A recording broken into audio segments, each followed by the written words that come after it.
Hi friends, ఈరోజు నేను పెరుగు చారు చేస్తున్నాను. ఎలా చేస్తున్నానో చూద్దాం రండి. పెరుగు చారు ప్రిపేరింగ్ చూడండి. తాలింపు పెడతాం. పెరుగు తాలింపు. ఆయిల్ హీట్ ఎక్కింది. కొంచెం జీలకర్ర,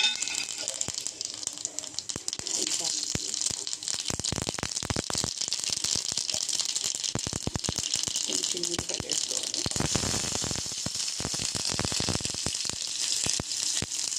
ఉల్లిపాయ ముక్కలు,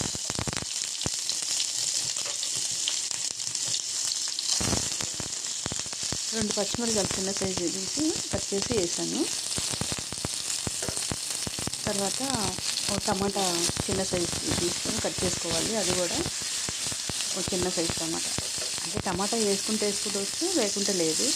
అంటే అలాగైనా బాగుంటుంది పెరుగు చారు, ఇలాగైనా బాగుంటుంది. రెండు విధాలుగా మేము ట్రై చేస్తాం. రెండు విధాలుగా ఎక్సలెంట్, సూపర్గా ఉంది. చాలా బాగుంది. ఇలా అయితే ఇంకొంచెం టేస్ట్ బాగుంటుంది కదా అని మొక్కలు అవి అన్నీ పంట కింద తగులుతూ ఉంటాయి. చాలా బాగుంటుంది. కానీ వేసుకుంటుంది.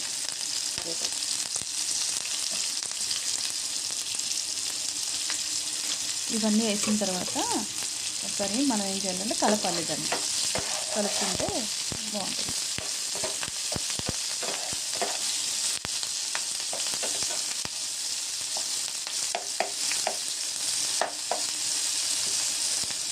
ఈలోపు మనం ఏం చేద్దాం, పెరుగు కలుపుకుందాం.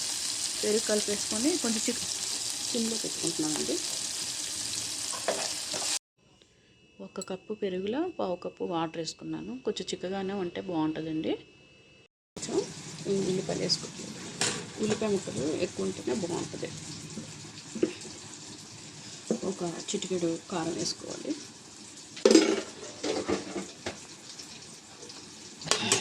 ఉప్పు కూడా వేసానండి. వేసేసి కలుపుతున్నాను.